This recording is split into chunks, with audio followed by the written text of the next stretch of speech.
I'm back again, man. On roll tonight. It's my third video in about, I don't know, 45 minutes or whatever it is. I just don't know. I'm decided, but I'm on a roll. I might as well keep doing it. So, okay, we're into. Oh, yeah, it was my 16th. I forgot I had my 16th birthday while I was in that nut. What do you call it? Mad place, nut house. It was the worst birthday I ever had in my life. Well, all my birthdays are terrible after that anyway. But 16th birthday. Still trouble at home, mostly my own fault, getting more aggressive. So was my father getting more aggressive as well. Then my mother couldn't bear it anymore. She was leaving the house, just left the door, walking away with my sister and probably me, my other two brothers. I'm sure they must have been there. That's all in my family. Then my father, by coincidence, just pulled up and being the idiot and the stupid person that I am, he knocked at the door and I open it and bang, here in the left eye, big black eye. Now, I don't mind getting black eyes as long as they heal up, but I said to myself at the time, because I'm so running, let's say how long, now this was into March, I was speeded up March, early March, probably 89. I'd gone now how many months without a wink of sleep. I'm trying to work it out here. My birthday is February, August, 6, no, I could be wrong here. 6, I'm trying to work it out, sorry here, I should do speed this up, I should have just said this before I came on. August 6, July 7, nearly 8 months without a wink of sleep. Now you're going to say, yeah, I've got, I swear on the Holy Bible itself, may God strike me dead down there as I'm talking. Now I was burnt out, my father gave me a massive black eye. You can't see the veins, there's big white blue veins. Now if this was natural, you can see me, I was telling my neighbour recently about it, I told her what happened. And she said, oh, I can see the big red blue veins. They're kind of bluish veins. They're there with me now for the rest of my life. I've had them there since I was 16. And you're going to probably say, you got what you deserve. As I said, I don't mind getting a black eye. I said to myself that this will never heal up properly because I'm so run down and burnt out. And that is exactly what happened. It never healed up properly. And you're going to hear me making predictions. And I'm always 100% spot on what will happen in the future. So I ran away that day from home.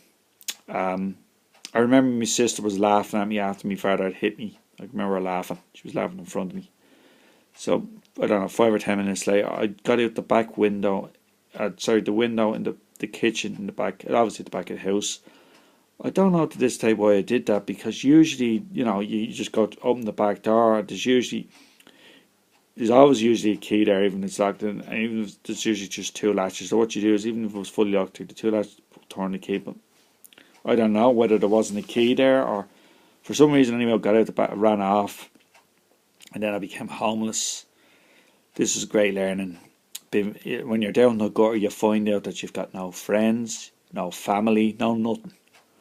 You're really on your own. So I don't know what happened. I think I got the bus into Dublin at the time. But for some bizarre reason, I said I was going to drop off at this hospital because a lad I knew in there, who I thought was my friend, would give me a loan. I was looking for £5 or £5 in the old money. To me, that was a lot of money at the time. But even, because I was only 16, but I was wasting my time. I should have done. So I went in. Lo and behold, that same nurse was there yet again, and I was showing him an old like you used to put rubber stamps on if you were staying in hostels. I think they're gone now. And I was trying to show him this, and she kept asking me, what are you showing him? What are you showing him? What have you got there? What are you doing there? I said, look, this is private. She kept at us and at us and at us. Eventually she gave up after a considerable length of time. I was going to say to her, if you showed as much concern and looking after me, maybe I would be still here now, but eventually I just showed him a few rubber stamps or whatever, and it was just for different parts of the country I'd been in. Then I said, is there any chance you could give me, £5 of money, because I'm actually homeless going into the city today? No. To be honest, okay, I'd say probably maybe, or 10 or 20 quid, but even if he had, 100,000, he wouldn't give me a penny. He was just, tight, whatever, or just didn't care, or whatever. Maybe I would have done the same. I just don't know. So I left the hospital. Got in the bus, went into town. I was homeless that day. What happened? I can't remember. I remember obviously being around. The strange thing is, I'm homeless, but you hear people saying sleeping rough. I couldn't sleep rough because I couldn't sleep anyway. So I would just walk around, trying to keep warm. just walking up and down, keeping warm. You're walking all over the capital. I would go into parks to kind of hide, parks that were closed, climb over the railings. But the problem is, as you may, I couldn't sleep anymore. But these benches are, you had to be under 4 foot or something to be able to lie in, or three. They're not made for lying, but I couldn't lie in benches, so I was homeless. I remember getting into a hostel. Eventually, I had to go to a certain. I'm not going to name them. They're in Dublin. They're for the homeless. They're supposed to be, well, a charity kind of thing for homeless people. Went to them. They sent me. The woman there was very. She seen the big huge black eye I had at the time. She said, "Yeah, I could see it." And I was moved to this kind of for adolescent or teenage boys at the time. Now, some of the guys were around my age. Some were 1 or 2 years younger. Some were older. And I didn't like, the staff were terrible. They had a very bad attitude. They gave the impression that they were working for free. Now, as far as I know, they were being paid by the Eastern Help Board to work there, but they didn't do very much work. And they'd give you lots of orders. They'd order you around all the time, and it was their rules were always their rules, and they were always right. No matter what opinion there was, whether it be in politics, religion, they were always correct. And if you spoke out or said anything that they should, tell you to shut up or tell you where to begin. So I didn't like this place at all. The staff were terrible.